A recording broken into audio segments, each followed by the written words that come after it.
सोचिए जरा, मुझे नहीं लगता अब हम अपने घर कभी वापस लौट पाएंगे। ये शब्द एक क्रू सदस्य के हैं जो दुनिया के सबसे खतरनाक महाद्वीप में फंसा हुआ है और अपनी आंखों के सामने अपने जहाज को बर्फ में कुचलते हुए देख रहा है। बस यही वो नाउम्मीदी थी जिसका सामना सर अर्नेस्ट शेकल्टन और उनके साथियों को करना पड़ा। बाहरी दुनिया से संपर्क का कोई जरिया कुछ भी नहीं, ना कोई रेडियो ना कोई टेलीफोन। वो लोग अंटार्कटिका के समंदर में बस बर्फ के एक बहते हुए टुकड़े पर कैद थे। लेकिन ये कहानी किसी नाकामी की नहीं है। नहीं, ये तो इंसानी हिम्मत और जिंदा रहने की एक ऐसी अविश्वसनीय दास्तां है जो इतिहास में हमेशा हमेशा के लिए दर्ज हो गई। तो चलिए कहानी की शुरुआत से शुरू करते हैं। ये बात है एक बड़े ही दुस्साहसी अभियान की।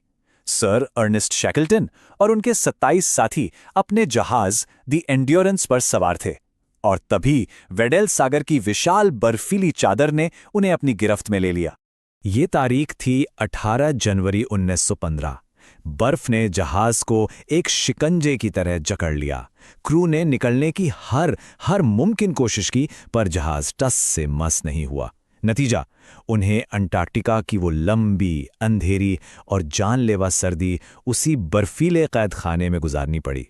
पूरे 9 महीने बाद बर्फ का दबाव अब सहा नहीं जा रहा था और फिर एक जोरदार धमाके के साथ एंड्योरेंस का ढांचा टूट गया और उसमें तेजी से पानी भरने लगा। शैकल्टन को आखिरकार हार माननी पड़ी। उन्होंने सबको जहाज छोड़ने का आदेश दिया। उनका मिशन अब सिर्फ जिंदा बचना था। लेकिन इस भयानक सिचुएशन में फंसने से पहले आखिर उनका मकसद था क्या? चलिए थोड़ा पीछे चलते हैं। ये कोई आम सफर तो बिल्कुल नहीं था। ये तो इतिहास के पन्नों पर अपना नाम दर्ज कराने की एक बहुत बड़ी, एक दुस्साहसी कोशिश थी। शेकल्टन का सपना था इतिहास का वो पहला इंसान बनना जो पूरे अंटार्कटिका महाद्वीप को पैदल पार करे। प्लान एकदम साफ था, वेडल सागर से वेसल बे पर उतरना और वहां से साउथ पोल को पार करते हुए सीधे रॉस सागर तक पहुंचना। लेकिन जैसा कि हम जानते हैं, किस्मत को कुछ और ही मंजूर था। तो जहाज तो डूब चुका था और अब वो सभी 28 लोग बर्फ के एक बहते हुए टुकड़े पर थे और यहीं से उनकी जिंदा रहने की असली लड़ाई शुरू हुई। ये जो टाइमलाइन है ना, ये उनकी मुश्किलों की पूरी कहानी बयां करती है। जहाज के फंसने से लेकर उसके डूबने तक और फिर आखिरकार छोटी नावों में बैठकर बर्फ से निकलने तक उन्होंने लगभग 15 महीने सिर्फ और सिर्फ बर्फ पर गुजार दिए। 497 ये कोई मामूली नंबर नहीं है। ये उन दिनों की गिनती है जो पूरे क्रू ने बहती बर्फ पर गुजारे, बिना ठोस जमीन पर एक बार भी पैर रखे। सोचिए, लगभग 1.5 साल एक अंतहीन सफेद समंदर में बस भटकते हुए। अब देखिए, जिंदा रहने के लिए सिर्फ शिकार करना ही काफी नहीं था। शैकल्टन ये बात अच्छी तरह जानते थे कि सबसे जरूरी है हौसला बनाए रखना। इसीलिए उन्होंने हर किसी को किसी न किसी काम में लगाए रखा। राशन तो बहुत ही कम था, खाने के लिए बस सील और पेंगुइन का शिकार ही एकमात्र जरिया था। हर पर बर्फ के टूटने का खतरा, लेकिन उनके टीम वर्क ने उन्हें जोड़े रखा। कई महीनों के बाद आखिरकार वो एक वीरान द्वीप पर पहुंचे। लगा कि शायद मुसीबत टल गई, लेकिन उनका संघर्ष अभी खत्म नहीं हुआ था। अब शेकल्टन को एक ऐसा फैसला लेना था जो लगभग असंभव था। सोचिए, 497 दिनों के बाद जमीन पर पैर रखने की खुशी क्या होती होगी। लेकिन ये खुशी ज्यादा देर नहीं टिकी। ये द्वीप पूरी तरह वीरान था। ना कोई इंसान, ना मदद का कोई सामान और सबसे बड़ी बात, कोई भी जहाज इस रास्ते से गुजरता ही नहीं था। मतलब वो बचकर भी फंसे हुए थे। अब यहां शैकल्टन ने एक चौंकाने वाला फैसला लिया। उन्होंने सबसे नजदीकी रास्ता नहीं चुना, नहीं, उन्होंने चुना 1300 किलोमीटर दूर साउथ जॉर्जिया का लंबा रास्ता। क्यों? क्योंकि उनका मानना था कि हवा और लहरें उस दिशा में उनका ज्यादा साथ देंगी और इस तरह वो ड्रेक पैसेज के सबसे खतरनाक तूफानों से बच सकते हैं।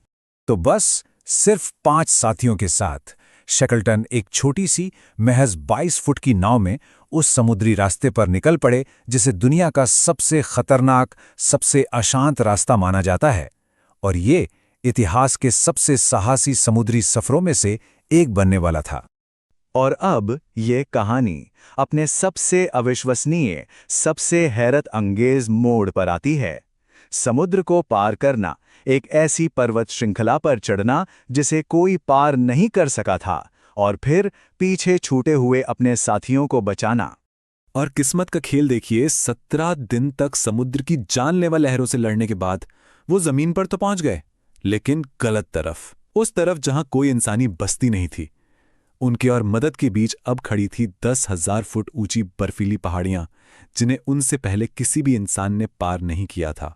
36 घंटे, बस 36 घंटे, भूखे प्यासे बुरी तरह थके हुए शैकल्टन, वॉजली और क्रीन ने बिना रुके, बिना किसी आधुनिक उपकरण के 36 घंटों तक लगातार चलकर उस द्वीप के अनजान ग्लेशियरों और पहाड़ों को पार कर लिया।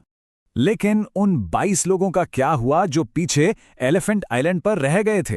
3 ये नंबर है उन बचाव कोशिशों का जो शैकल्टन ने की, पर हर बार घनी समुद्री बर्फ ने उनका रास्ता रोक दिया। 128 128 ये उन लंबे अंतहीन दिनों की गिनती है जब उन 22 लोगों ने एलिफेंट आइलैंड पर बस इंतजार किया। हर गुजरते हफ्ते के साथ उनकी उम्मीद भी दम तोड़ रही थी। तो 2 साल के इस अविश्वसनीय संघर्ष के बाद कितने लोग मारे गए? जवाब है 0, 0, एक भी जान नहीं गई। शैकल्टन ने अपना वादा निभाया और अपने सभी 28 साथियों को जिंदा घर वापस लेकर आए। हाँ, ये अभियान अपने असली लक्ष्य में तो नाकाम रहा। वो अंटार्कटिका पार नहीं कर पाए, लेकिन ये लीडरशिप, हिम्मत और टीम वर्क एक ऐसी अमर कहानी बन गया जिसे आज भी सुनाया जाता है। और इस कहानी का अंत यही नहीं होता। इसका जो मॉडर्न एपिलॉग है वो भी उतना ही अविश्वसनीय है।